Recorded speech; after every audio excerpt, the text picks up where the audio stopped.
ಅಲ್ಲಿ ಏನು ನಿಜವಾಗಿ ಘಟನೆ ನಡೆದಿದೆ ಯಾರಿಗೂ ಗೊತ್ತಿಲ್ಲ. ನಾನು ಹೋದ್ಮೇಲೆ ಅಲ್ಲಿ ಗೊತ್ತಾಗಿದ್ದು ನಿಜ ಘಟನೆ ಏನು ಅಂತ ಹೇಳಿದ್ರೆ ಅದು ಹೇಳೋಕ್ಕಾಗಲ್ಲ ನನ್ನ ಕೈಲಿ.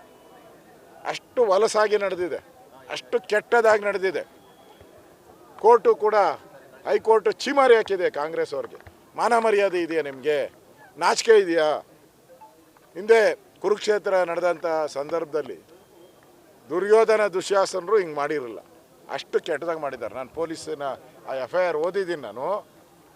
ಅಷ್ಟು ಕೆಟ್ಟದಾಗಿ ನಡವಳಿಕೆ ನಡ್ಕಿದ್ದಾರೆ. ಬೀದಿಯಲ್ಲಿ ಕರ್ಕೊಂಬಂದು ಒಡೆದು ಕಂಬಕ್ಕೆ ಕಟ್ಟಿ, ಅವೆಲ್ಲ ನಾವು ಹೇಳೋಕ್ಕೆ ಸಾಧ್ಯನೇ ಇಲ್ಲ. ಅಷ್ಟು ಕೆಟ್ಟದಾಗಿ ಎಲ್ಲೂ ನಡೆದಿಲ್ಲ ಇಡೀ ದೇಶದಲ್ಲಿ ಈ ಥರದೊಂದು ಘಟನೆ ನಾನಂತೂ ನೋಡಿಲ್ಲ. ಅಷ್ಟು ಕೆಟ್ಟ. ಇನ್ನು ಆ ಹೆಣ್ಮಗಳ ಸ್ಥಿತಿ ಏನು? ಈಗ ಆಸ್ಪತ್ರೆಯಲ್ಲಿದೆ, ಮುಂದೆ ಆ ಹಳ್ಳಿಯಲ್ಲಿ ಹೆಂಗೆ ಬದುಕ್ತಾರೆ ಆ ಹೆಣ್ಮಗಳು? ಇದೆಲ್ಲನೂ ಕೂಡ ಭಾಳ ನಾಚಿಕೆಗೇಡಿನ ಸಂಗತಿ. ಆದರೆ ಕಾಂಗ್ರೆಸ್ ಅವ್ರು ಏನೂ ನಡೆದೇ ಇಲ್ಲ, ಏನೂ ಆಗೇ ಇಲ್ಲ. ಅವ್ರಿಗೇನೋ ಒಂದು 5 ಲಕ್ಷ ಪರಿಹಾರ ಕೊಟ್ಬಿಟ್ಟಿದ್ದೀನಿ ಅಂತ ಹೇಳಿದ್ರೆ, ಇದು ಘಟನೆ ನಡೆದಿರುವಂಥದ್ದು ವಿಧಾನಸಭೆ ಅಧಿವೇಶನ ನಡೆಯುವಂಥ ಜಾಗದ ಹತ್ರ ಕೂಗಳತೆ ದೂರದಲ್ಲಿ ನಡೆದಿರುವಂಥದ್ದು. ಇದಕ್ಕೆ ಕಾಂಗ್ರೆಸ್ ಸರ್ಕಾರ ಈ ರಾಜ್ಯದಲ್ಲಿ ಕಾನೂನು ಸುವ್ಯವಸ್ಥೆ ಹೋಗಿದೆ ಅನ್ನೋದಕ್ಕೆ ಇಷ್ಟು ಸ್ಪಷ್ಟ.